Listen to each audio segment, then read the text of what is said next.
Country wide. इस कार्यक्रम में आज प्रस्तुत है केंद्रीय श्रम मंत्री नरेंद्र सिंह तोमर के साथ भेंटवार्ता। उनके साथ बातचीत कर रहे हैं समाचार विश्लेषक एस रंगाभाष्यम।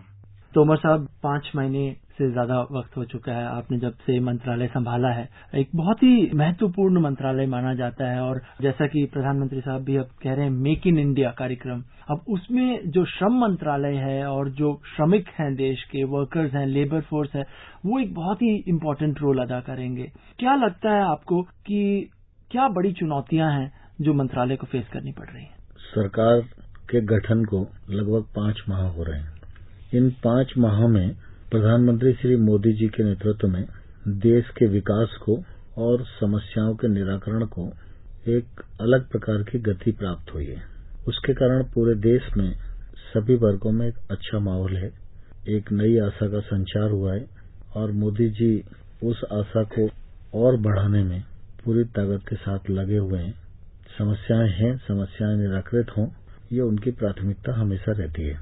जहां तक श्रम और रोजगार मंत्रालय का सवाल है, मैं समझता हूं कि अगर इसका दायरा देखें तो सबसे बड़ा मंत्रालय, देश के 7% लोगों को छोड़कर बाकी कमोबेश सब श्रमिक की परिभाषा में ही आते हैं। कुछ श्रमिक संगठित हैं, कुछ श्रमिक असंगठित हैं, कुछ कुशल हैं, कुछ अकुशल हैं, कुछ अर्धकुशल हैं, कोई ठेका कामगार है, कोई सरकारी कार्यालय में काम करता है, लेकिन कुल मिला के वो इस मंत्रालय के इर्द गिर्द ही परिधि में रहते हैं। श्रम मंत्रालय का जो मुख्य दायित्व है वो है श्रमिकों के हितों की सुरक्षा। दूसरा, जो नियोक्ता है उनके उद्योग को चलाने में सरलता रहे, वो बिना किसी भय के अपने उद्योग को स्थापित कर सकें, चला सकें, इसके लिए अच्छा वातावरण प्रदान करना। और इस दृष्टि से हमारी कोशिश रहती है कि त्रिपक्षीय वार्ता की बुनियाद के आधार पर हम सभी विषयों को विचार विमर्श करें और उनको निर्णय तक पहुंचाएं। यह सच है कि जब श्रमिकों से बात करो तो श्रमिक अपने हित की बात करता है, नियोक्ताओं से बात करो तो वो अपने हित की बात करते हैं। बीच का रास्ता निकालना सरकार का काम है, क्योंकि हमारी मान्यता है कि श्रम और पूंजी दोनों का समन्वय होना चाहिए। पूंजी अकेली होगी तो काम नहीं चलेगा और श्रम अकेला होगा तो काम नहीं चलेगा। आज सरकार के सामने भी, मेरे विभाग के सामने भी सबसे बड़ी जो चुनौती है वो बेरोजगारी समस्या की है। भारतवर्ष में युवाओं की संख्या बहुत है और इसलिए प्रतिवर्ष 1 करोड़ लोग लेबर फोर्स में शामिल होते हैं।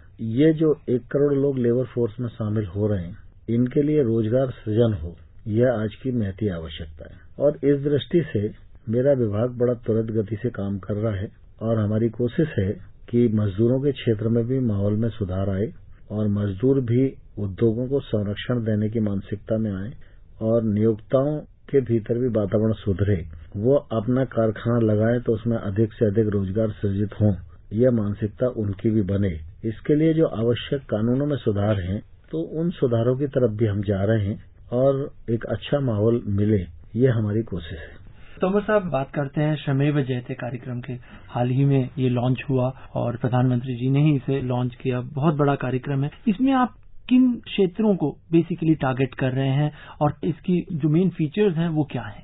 मैंने जैसा पहले बताया कि हम 2 वर्गों के प्रति पूरी तरह जवाबदेह हैं, नियोक्ता और श्रमिक। पंडित दीनदयाल उपाध्याय श्रमेव जयते ये बड़ी महत्वाकांक्षी योजना है और इस योजना के क्रियान्वयन के पश्चात श्रम विभाग के कार्यकलापों में पारदर्शिता भी आएगी, सरलता भी आएगी। इसका लाभ मजदूरों को भी मिलेगा और इसका लाभ नियोक्ताओं को भी मिलेगा। हम लोगों ने एक श्रम सुविधा पोर्टल बनाया है। इस पोर्टल के माध्यम से हमने कोशिश की है कि 4 करोड़ 17 लाख श्रमिक हैं जो संगठित क्षेत्र में काम करते हैं, उनका प्रोविडेंट फंड कटता है। वो प्रोविडेंट फंड का एक यूनिवर्सल अकाउंट नंबर सबको मिल जाए। एक यूनिवर्सल अकाउंट नंबर रहेगा और उसमें पोर्टेबिलिटी रहेगी। नौकरी अगर बदल भी जाती है तो भी अगर वो नौकरी बदलेगी तो भी वो नंबर साथ चलेगा। अभी सामान्य तौर पर यह ध्यान में आता है कि एक व्यक्ति ने 6 माह कहीं काम किया, उसके बाद उसे अच्छी नौकरी मिल गई 1000 किलोमीटर दूर, वो वहां चला गया। अब 6 महीने का पीएफ उसका एक स्थान पर जमा है, वो दूसरी जगह काम कर रहा है, तो उस खाते को ऑपरेट नहीं कर पा रहा। वहां जाके उसको दूसरा नंबर मिल गया, दूसरा अकाउंट मिल गया, उससे तनख्वाह ऑपरेट करने लगा। ऐसे खातों की बड़ी संख्या है और ऐसी रकम लगभग 27,000 करोड़ रुपया है पूरे देश में जो मजदूरों की बैंक के अकाउंट में डली है और जिसका क्लेम नहीं हो रहा। अनक्लेम नहीं मानता मैं उसको, लेकिन खाता ऑपरेट नहीं हो रहा, क्योंकि वो व्यक्ति कहीं ना कहीं होगा, ऐसा नहीं है। लेकिन चूंकि उसे ये लगता है कि मैं 2,000 रुपए निकालने के लिए जाऊं तो 5,000 रुपया मेरा किराया लग जाएगा, तो इसलिए वो निकालने नहीं आ रहा है। तो अब इस यूनिवर्सल अकाउंट नंबर के माध्यम से ये हो जाएगा कि जैसे जैसे लोग ट्रेस होते जाएंगे, लोगों को ये मालूम पड़ता जाएगा, तो लोगों को लगेगा मेरा एक अकाउंट वहां भी था, वहां बैंक में लिख कर देगा, वो यूनिवर्सल अकाउंट नंबर उसका मिल जाएगा, खाता उसका वहां ट्रांसफर हो जाएगा, ऑपरेशनल हो जाएगा, वो राशि उसके काम आ जाएगी।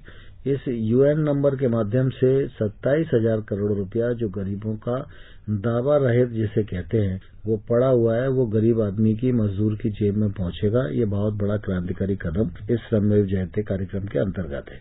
देश में 7 लाख स्थापनाएं हैं जो छोटी बड़ी इंडस्ट्रियां हैं, वो ऑनलाइन अपना ऑपरेशन कर सकें और हमारे ईएसआई से रिटर्न्स भर सकें। तो इस दृष्टि से उनको एक विशिष्ट श्रम पहचान संख्या दी गई है, उसको हम लोग लिन शॉर्ट में बोलते हैं। वो सभी को प्राप्त हो गई जिस दिन मोदी जी ने उसका उद्घाटन किया। अब वो उस लिन नंबर से, जैसे इनकम टैक्स में पेन नंबर होता है, उसी से सारा व्यवहार होता है। अब इस लिन नंबर से श्रम विभाग और नियोक्ता अपना व्यवहार कर सकेंगे। इंस्पेक्शन स्कीम को भी हमने नया किया है। पहले इंस्पेक्टर किसी भी फैक्ट्री में इंस्पेक्शन बहुत बार करता था, किसी भी फैक्ट्री में नहीं करता था, और थोड़ी स्वेच्छाचारिता को भी बढ़ावा उसके कारण था, और कई कारखाने वाले परेशान भी रहते थे और इंस्पेक्टर राज ऐसे शब्द बहुत प्रयोग होते थे। इस इंस्पेक्शन स्कीम के माध्यम से हमने इंस्पेक्टर राज का भी खात्मा किया है। अब कंप्यूटर द्वारा जनरेट होगा कि लेबर इंस्पेक्टर कल कौन सी फैक्ट्री में निरीक्षण करेगा, और वहां वो निरीक्षण करेगा। निरीक्षण करने के बाद वो आगे 72 घंटे के अंदर पोर्टल पर अपनी ऑनलाइन रिपोर्ट फाइल करेगा। अगर 72 घंटे में उसकी रिपोर्ट फाइल नहीं होती है तो उसके बाद वो रिपोर्ट फाइल नहीं हो सकेगी।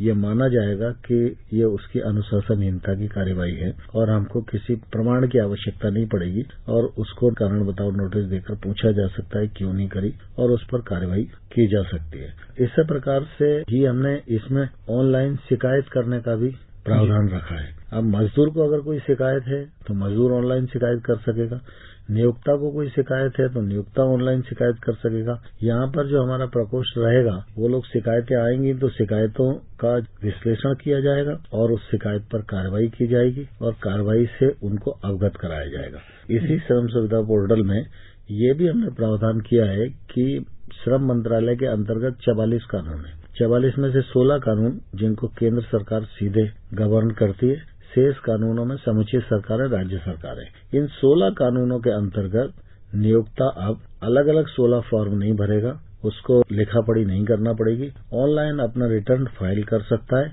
और अपने रिटर्न को स्व प्रमाणित कर सकता है। हम नियोक्ता पर भी भरोसा कर रहे हैं कि इस सुविधा का वो सही उपयोग करेगा, क्योंकि हम उसके प्रमाणन को ही मान रहे हैं। यह भी पारदर्शिता की दृष्टि से और आगे बढ़ने की दृष्टि से एक बहुत बड़ा कदम श्रम मंत्रालय का है।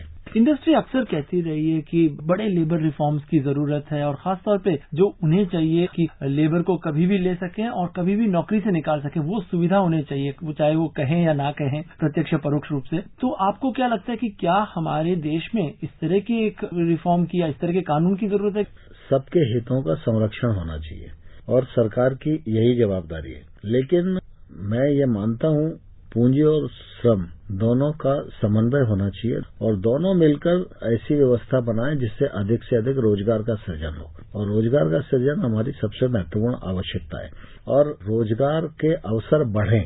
इस दृष्टि से अगर किसी रिफॉर्म की आवश्यकता है तो निश्चित रूप से हम जरूर करेंगे, और उद्योग को किसी प्रकार की परेशानी कानून के कारण खड़ी हो रही है तो उस कानून में बदलाव लाने में हमें संकोच नहीं होगा, लेकिन मजदूर के साथ भी अन्याय न हो यह सरकार जरूर सुनिश्चित करना चाहिए। आपने जैसे कहा कि जरूरत है रोजगार को बढ़ाने की, तो अक्सर बात होती है स्किल डेवलपमेंट की, जो कुशलता है उसमें बढ़ोतरी हो। हमारे देश में इस तरह की एक वो जो एजुकेशन सिस्टम रहा है जिससे कि एक जनरलिस्ट ही निकल के आते हैं, किसी एक चीज में वो एक्सपर्ट नहीं होते, भले ही वो प्लम्बर का काम हो या इलेक्ट्रिशियन का हो। तो अब स्किल डेवलपमेंट को लेके आपका मंत्रालय क्या कुछ कर रहा है?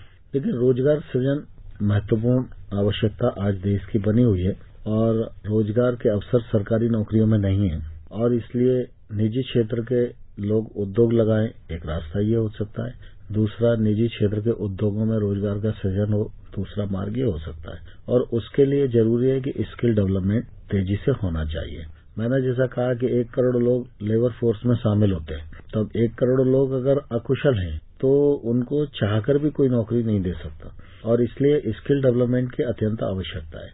मुझे प्रसन्नता है और इस बात का गर्व भी है कि प्रधानमंत्री माननीय मोदी जी ने इस चीज को पहचाना है और उन्होंने एक अलग से स्किल डेवलपमेंट मिनिस्ट्री बनाई है। उस मिनिस्ट्री ने अपना काम प्रारंभ कर दिया है। स्किल डेवलपमेंट मिनिस्ट्री के अतिरिक्त भी 18 मिनिस्ट्रियां हैं जो केंद्र सरकार में स्किल डेवलपमेंट के लिए अलग अलग तरीके से काम करती है। उसमें एक प्रमुख मंत्रालय जो है वो श्रम मंत्रालय और रोजगार मंत्रालय है। हम स्किल डेवलपमेंट की दृष्टि से एक नई आईटीआई बनाने का काम कर रहे हैं। 2500 नई आईटीआई पीपीपी मॉडल पर बनाने की हमारी कोशिश है। 1500 आईटीआई इस वर्ष हम लोग बनाएं, ये लक्ष्य लेकर हम लोग चल रहे हैं। हर राज्य में एक मॉडल आईटीआई बना रहे हैं। निजी क्षेत्र के लोगों से हम फ्लैक्सी एमओयू कर रहे हैं। जैसे एक कारखाने वाला व्यक्ति है और उसको आवश्यकता ऐसे हुनर की है जो हुनर हमारे आईटीआई के सब्जेक्ट में नहीं है, तो हमने उनसे एमओयू करके कहा है कि आपको जिस ट्रेड की आवश्यकता है उस ट्रेड को आप ऑनलाइन फाइल करो और उस ट्रेड की ट्रेनिंग कराओ, हम उसका सर्टिफिकेशन करेंगे। हमने अप्रेंटिस एक्ट में भी परिवर्तन किया है और अप्रेंटिस एक्ट में परिवर्तन करने के बाद उसमें नियोक्ताओं को भी सरलता दी है। कानूनी जो अड़चने थी उनको भी समाप्त किया है। उसके कारण जो 4,98,000 अप्रेंटिस सीट पूरे देश में होती थी, अब बढ़कर वो 23 लाख हो जाएगी। पहले इंजीनियरिंग पास करने के बाद ही अप्रेंटिस व्यक्ति हो सकता था, अब हमने उसको खोला है कि बीए, बीएससी, बीकॉम, एमबीए ये लोग भी अप्रेंटिस हो सकते हैं और ये ट्रेनिंग लेके अपना काम प्रारंभ कर सकते हैं। तोमर साहब, बाल श्रम की भी बात करते हैं। कानून में तो कहीं कोई कमी नजर नहीं आती, कानून तो है, मगर फिर भी देश भर में आज भी चाइल्ड लेबर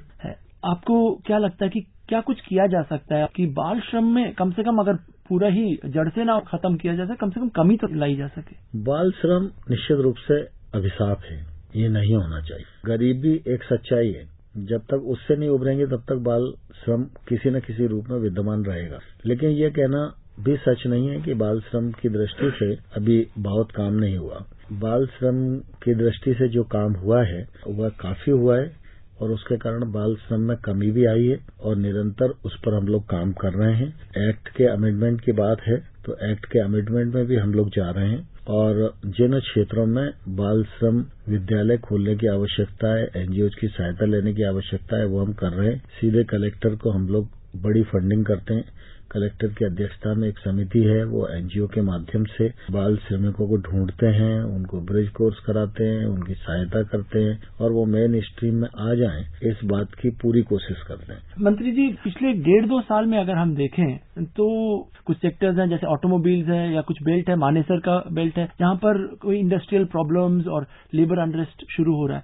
आपको क्या लगता है कि अब वो एक विश्वास की कमी है या कोऑर्डिनेशन नहीं हो पा रहा मैनेजमेंट और लेबर के बीच में? मैं समझता हूँ धीरे धीरे उद्योगपतियों की भी समझ बढ़ी है, श्रमिक संगठनों की भी समझ बढ़ी है और श्रमिकों की समझ भी बढ़ी है। उसके कारण धीरे धीरे निश्चित रूप से इसमें कमी आई है। अब सब लोग त्रिपक्षीय वार्ता को महत्व देते हैं और कोशिश करते हैं कि ये फैक्ट्री में लॉकआउट की परिस्थिति खड़ी न हो, वायलेंस न हो। अपवाद स्वरूप थोड़ा थोड़ा अनरेस्ट चलता रहता है, लेकिन मुझे ऐसा लगता है कि अब जो स्पिरिट बनी है उससे एक बड़ा सुधार और आएगा। तोमर साहब, आप स्टूडियो में आए और इस कार्यक्रम में भाग लिया, इसके लिए आपका बहुत बहुत धन्यवाद। बहुत धन्यवाद। कंट्री वाइड कार्यक्रम में अभी आप सुन रहे थे केंद्रीय श्रम मंत्री नरेंद्र सिंह तोमर के साथ भेंटवार्ता। उनके साथ बातचीत कर रहे थे समाचार विश्लेषक एस रंगाभाष्यम। ये कार्यक्रम आकाशवाणी के समाचार सेवा प्रभाग द्वारा प्रस्तुत किया गया। इस कार्यक्रम के बारे में आप अपनी प्रतिक्रिया हमें ईमेल भी कर सकते हैं। पता है talksHNSD@air.org.in। ये कार्यक्रम फिर से सुनने के लिए लॉग ऑन करें हमारी वेबसाइट newsonair.nic.in।